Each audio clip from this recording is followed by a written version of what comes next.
welcome to the Ask RG. It was time already. It has been quite a while since we did it last time. So for those of you who are new Galacticos, one thing to say, you've made the right decision by coming to the channel and subscribing. Absolutely, you've made the right choice. We do obviously all Real Madrid stuff, daily content, match previews, fan cams. We do all sorts of stuff. Just check out the channel. We also show goals, awesome content. What else can I say? Today, what we have is your questions, a segment that is made by you more or less. You send us your questions with the hashtag AskRG. So keep them coming.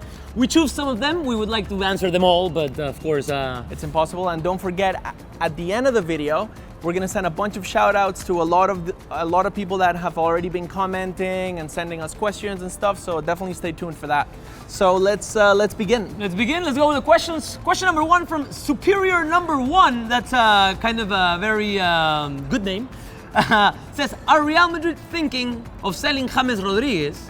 Manchester United have supposedly bid for him. So this is a question that we talk about a lot actually in Facebook Lives. We have obviously a lot of Spanish fans that are Colombian that are very interested in James Rodriguez's situation. I think, and hearing reports from all types of media here in Spain, that Zidane has told James that he's not a priority. He has maybe 2 or 3 players ahead of him in the starting 11, but supposedly, allegedly, James Rodriguez has told the club and Zidane that he wants to stay and that he wants to triumph, that he wants to succeed in Real Madrid. Now, there have been reports of offers being made initially in the summer by Manchester United. Now Chelsea, Juventus, 70 million, I don't know, who knows? I don't think, at the end, some of you might think that it's a decision of the press, you know, of what all the press are saying to sell or not sell James. I think Real Madrid wouldn't look at it so badly if there was a good offer on the table. But James wants to stay. Yeah. And I think what I like about it is that I want him to stay, and he's gonna stay knowing that it's not easy or that he has a lot to prove still. Yeah. But he wants to do it, and I think James will stay and hopefully have a great season. Yeah, as a Colombian, obviously I want James to succeed in Real Madrid. I'm a huge Madridista. I want him to, show that he has, show the quality that he showed the first season, and just, be the number 10 for Real Madrid. I think he has enough quality to be in the, let's say, starting 10 position, although that position doesn't exist in Real Madrid right now. Zidane. Yeah, that's true. But, I think that he has the quality and he just has to work hard to earn it. And that's it. So thank you for the question. Next question from Mariam O, one of the ladies. So we want to also encourage the ladies, to talk about football and Real Madrid. So thank you, Mariam. This is actually a question for Ashley. Ashley's not here, but she'll come back and she'll answer this. But we're going to take on for this question. Yeah. It says, Ashley, don't you think Isco is handsome? Well, I don't know what Ashley thinks. I think Isco is handsome, yeah. Who do you think is the most handsome player in Real Madrid? Me first? Yeah. I don't know. I mean, yeah, sure, Isco is handsome. I don't know, I guess Cristiano Ronaldo, he's also a handsome guy, but he's kind of like, he's kind of metrosexual. He's kind of like... I have a clear answer. For me, the better looking guy in Real Madrid is Toni Kroos. Toni Kroos. Well, yeah, sure. He's got that James Bond kind of thing. Yeah, it's true. It's true. Like blue eyes, blonde hair, the bag, Toni Kroos. He could be a James Bond, yeah. He just got tatted up, and I don't know. It's like, come on, Tony. You don't have to be that kind of, But yeah, I guess Toni Kroos is a good. I don't particularly have like a particular taste in men, so I do. I guess for Vitaly, they're blonde, blue-eyed, handsome, strapping young men. I like my men like I like my women. Blonde and blue-eyed. Disregard that. All right, next question. Well, Mariam, tell us who you think is the most good-looking guy. Football Reviews says, Ask RG, do you think Cristiano will ever reach Messi's 5 Ballon d'Ors? This is a great question. I think it's possible.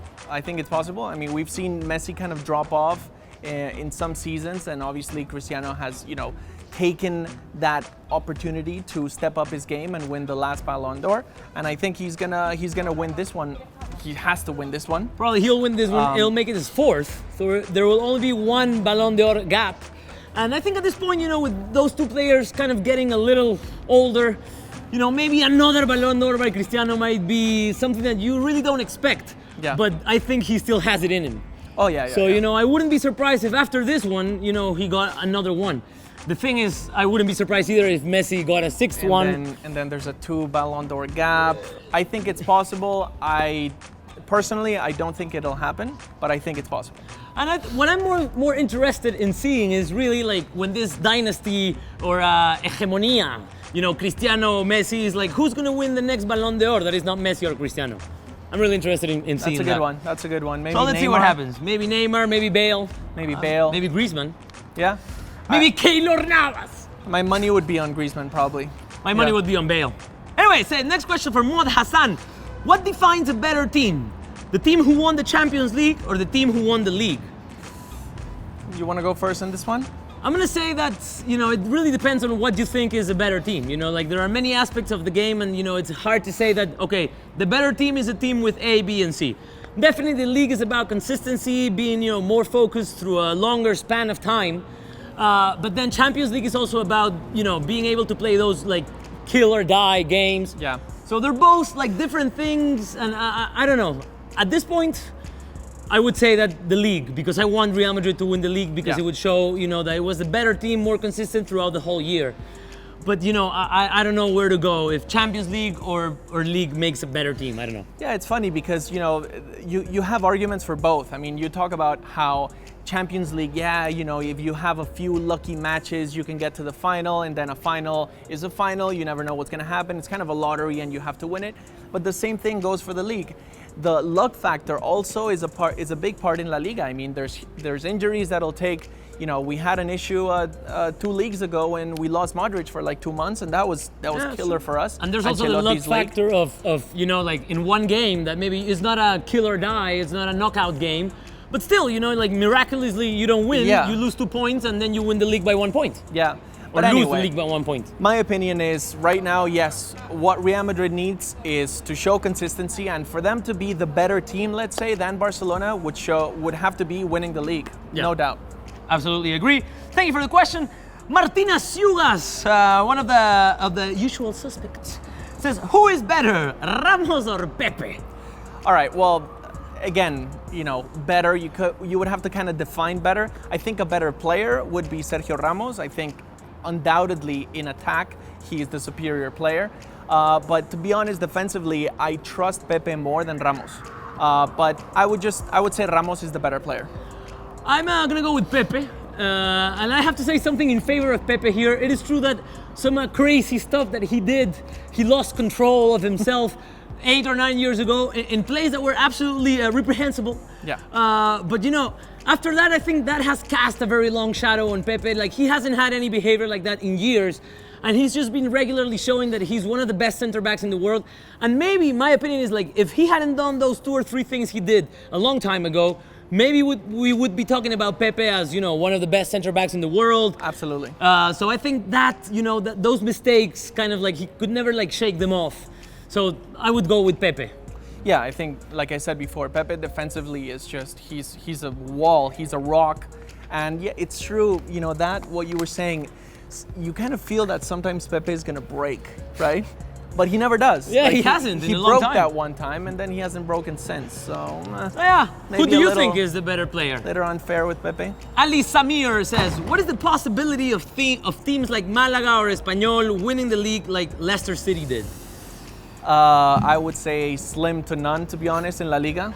I think for a few reasons. I think the first one being the gap in budgets is a lot bigger than in the Premier League. True. The TV rights here in La Liga are a lot. The split between Real Madrid, Barcelona, and the rest of the teams is the split is a lot wider than in the Premiership. And then also, I think these teams, they don't have the talent. Maybe they don't. It's very hard for these teams to be very consistent in La Liga. I would go for one of these teams maybe winning the Europa League. Like Sevilla for the last 3 years. Like Sevilla, for example. But I think what really happened in the Premiership, it was on the Premier League, is, also that Leicester playing such a great season is the fact that the big teams did not perform like anything closer to what they should have.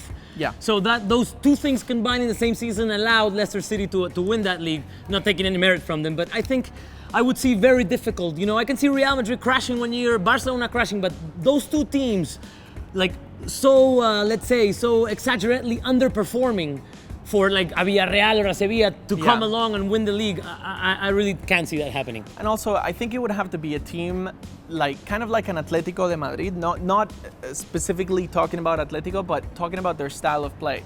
A very defensive, a very solid team that takes all of the opportunities that they have against the big teams and also against the small teams, their Yeah. direct rivals.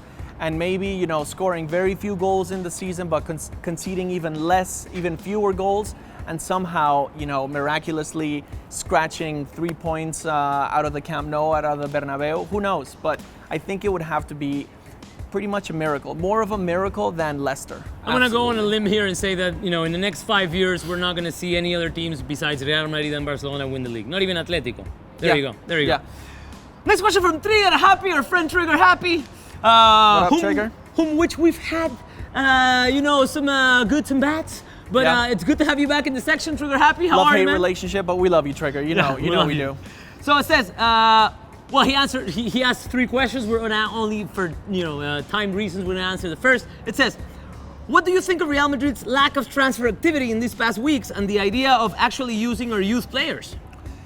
This is a great question. I think that a lot of you guys out there, a lot of big Madridistas, you're worried. You know, you see every other team in the world making big moves, making big transfers, and Real Madrid apparently haven't made any. We brought Morata back, we brought Coentrao, and then we brought some youngsters up that have a ton of quality. I think that the Real Madrid squad right now is very long. There's a ton of players. We actually have an overbooking in the center of the pitch. And look at the quality that we have in the center of the pitch and also up front. So, you know, I'm not worried. I think that nowadays a lot of football fans think that success equals signings. And it's true that Real Madrid has proven that in the past, or at least has tried Or to prove that, unproven. or unproved that, Yeah. proven that in the past. But I think these are new times. Zidane is an amazing manager that trusts obviously the players that work hard, and it trusts the Castilla or the youth players. So I'm happy with it. I'm happy too, and what I like is that, you know, it was not a case of, you know, the market opening and Real Madrid just going nuts, like, yeah. It was like, sit down, let's see like what we need. We really didn't need much. Yeah. And we kind of like brought what we were lacking, and to talk about the youth players. I mean, look at Casilla is not going to be the starting keeper, but he's there. Like Carvajal, we have Marcelo that is not cantera, but it's almost like if he came when he was 18. Pretty much. You know, we have and I know Casemiro, man, and Lucas Vázquez, now Morata, Asensio. Like it's kind of going back to Real Madrid having, you know, the right balance between stars that came from somewhere else and Real Madrid players, which I think is great. Yeah, and you know, these canteranos, they're very important. I believe that they're very important for Real Madrid because they know the values of the club. They also have a manager that they know that will give them the opportunity if they work their asses off in the training sessions. So, you know, there's nothing more that you can ask for these youngsters. That is true. So last question of the section, Jared Morales says, which World Cup is your favorite? Well, I mean, I would have to say, and this is like a very selfish, you know, thing here, I would have to say the last World Cup in Brazil was the favorite for me because as a Colombian, I think that we performed our best. You know, I'm gonna forget the 90s, what happened in the 90s with Valderrama and all those players that we looked like we were very, very, maybe not favorites to win. But Pelé said that for 1994, Colombia was going to win it. Of course, Pelé was wrong. And that was ridiculous. So yeah, we did really well. We could have beaten Brazil. I think the only reason we didn't beat Brazil is because it was Brazil and they were playing at home and we're also not Germany. But yeah, I would have to say the 2014 World Cup in Brazil. I'm going to say I'm a freak of the World Cup history. It's probably the thing I like the most about football. I know a lot about World Cup history. So I'm going to go back a lot and go to 1970 for 2 reasons. Number one, because after that, whenever a good team came up, it was always compared to Brazil of the 70s. 70s Brazil. You know, we talk of Spain, 2008, 2010, like, oh, is it better than Brazil in the 70s? You know, Argentina, 86 or whatever, all these teams, like, it's always like the team that you compare the better teams with is Brazil in the 70s. Yeah. And also, in their way to that title, they had to beat Peru. And that was probably our best performance ever in a World Cup. We lost in the quarterfinals to Brazil in one of the most memorable World Cup matches. Look it up, you might find it. Brazil 4, Peru 2, that was brilliant. So I don't know. I would say for a lot of reasons, that was my favorite World Cup, 1970. So there you have it. You know, Colombians, Peruvians, all we can aspire to in the World Cup is quarterfinals, and we'll be happy to, you know, And kind we'll of, consider that the best World Cup ever 40 highlight years that. after. highlight that. Yeah, I'll take it. So Galacticos, some shout outs. That was the section. We hope you enjoyed it. All right, so we're gonna go one by one. I'm gonna start. All right, so first for Stefan Schwarzmeier, Football God, Juan Maldonado, Ariane Poor. Tom W, man. Tom W, we love you, brother. Microaggressor, big, yeah, you know. We love you too, although Yeah. you say some very. He's an aggressor. Yeah, you know. yeah, He's it's an true, it's aggressor. true, but we accept each other. But very little, micro. All right, Omar Haider, James Taylor, Lars Meg, Muad Chali, Ryan Jacob, Kalunda. Michael Caetano. Michael Caetano, we know you're a Barca fan, and we know that you're always in Respect. No Nation, but Respect. respect. Not respect, Respect, pa. Amir Taleb, Peter Dew, big shout out to Peter Dude. Night Goes 17, Daniel Rodriguez Sanchez, Saad Khalifa, Sanon the Dreamer, FIFA Gamer, Joey Wan Kenobi, Joy One Kenobi, Legendary, Martinez Jugsas. and Trigger Happy 262 Plus. Guys, thank you very much for being there. We hope you enjoyed it. Give us a like and subscribe, and we'll see you tomorrow. Bye.